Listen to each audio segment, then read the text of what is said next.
继去年台湾出现鸡蛋短缺后，受禽流感疫情等因素影响，今年以来岛内蛋荒再现，全台各地蛋价持续涨价，不少餐饮业者、岛内民众直呼吃不消。什么都涨了，不止蛋而已。哎呀，现在物价都涨很多嘞。不只是蛋荒，据岛内媒体爆料，因运补货船21天未靠港补给，导致驻扎在马祖的台军士兵无肉可吃。有驻守的士兵模仿船难生还者，在沙滩留字求救，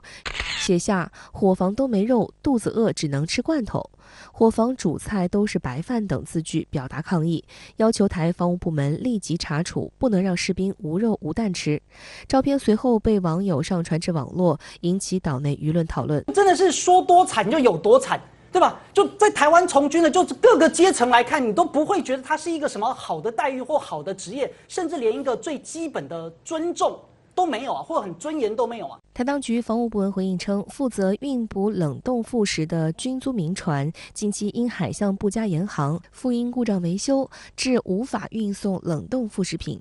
台防务部门负责人邱国正表示，已下令空军 C130运输机运送副食品进行补给，并保证不会再发生这样的情况。发生这件事情，我觉得很抱歉啊，我也跟我们官兵对不对，致上很深一个歉意。对于台湾本岛近来陷入蛋价飙涨与蛋荒危机，来自金门的中国国民党籍民代陈玉珍2月时曾表示，自己在2-3年前质询时任台行政机构负责人苏贞昌和台农业事务主管部门负责人陈吉仲，为什么金门蛋不能到台湾本岛？他们给出的回答是，因为金门离大陆太近，鸟会飞来金门，可能会有禽流感。陈玉珍质疑，大陆的鸟也会飞到台湾本岛，为什么台湾本岛内的鸡蛋流通不限制？更何况金门没有禽流感。岛内舆论就此狠批民进党政客为了切断与大陆的联系，已经反制到了如此地步。3月5号，国务院总理李克强向14届全国人大一次会议做政府工作报告，其中的涉台内容引发外界高度关注。有分析指出，相关表述言简意赅，清晰有力地阐明了对台工作的大政方针和主要政策方向，不仅体现了大陆携手台湾同胞共创共享中华民族伟大复兴历史伟业的诚意和担当，也体现了中国共产党和中国政府在解决台湾问题上的战略自信和战略定力。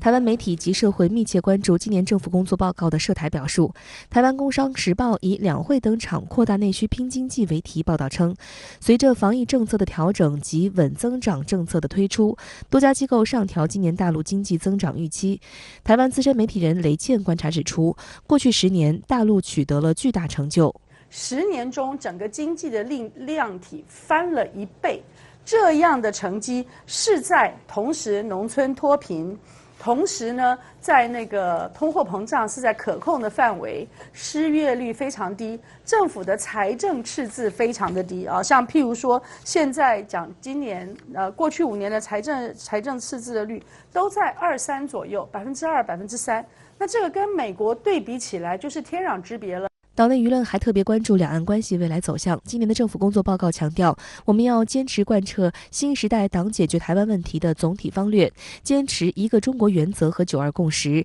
坚定反独促统，推动两岸关系和平发展，推进祖国和平统一进程。两岸同胞血脉相连，要促进两岸经济文化交流合作，完善增进台湾同胞福祉的制度和政策，推动两岸共同弘扬中华文化，同心共创复兴伟业。深圳卫视梳理后发现，在2019年到2022年的4年间，政府工作报告提到台独时都用了坚决这个词，其中在2019年、2020年用的表述是坚决反对和遏制，2021年用的是高度警惕和坚决遏制，2022年是坚决反对。而在今年报告中，不仅把反独和促统放在一起，还首次用坚定替换坚决，且整体篇幅也更精炼。对此，有分析指出，反独促统是大陆方面长期不变的政策，在涉及一个中国及9·2共识等原则性、立场性的问题上，大陆方面不可能改变。在经过去年台海所谓风高浪急的局势之后，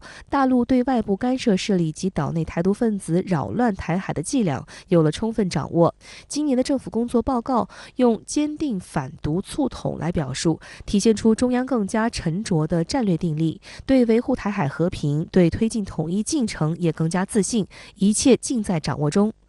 工商时报就预测，两岸关系将迎来春暖花开的契机。文章称，中共20大后至今新班底已成型，两岸也在新人事下出现新气象。从大陆的各项行动、民间频繁交流可预期，今年两岸关系有望迎接春暖花开。今年的政府工作报告中提出，完善增进台湾同胞福祉的制度和政策同样备受瞩目。分析指出，这明确了推动两岸关系和平发展、融合发展的主要方式，并描绘出了光明前景。大陆仍将以增进两岸同胞福祉为出发点和归宿，深化两岸产业合作，打造两岸共同市场，加快让台湾同胞享受同等待遇和分享高质量发展机遇，更大力度支持大陆台资企业发展。对此，台湾省第14届全国人大代表蔡培辉表示，改革开放让大陆经济迅速发展，而实现中国式现代化过程中，台湾青年不能缺席。他建议要建设海峡两岸大湾区，把台湾融入国家发展。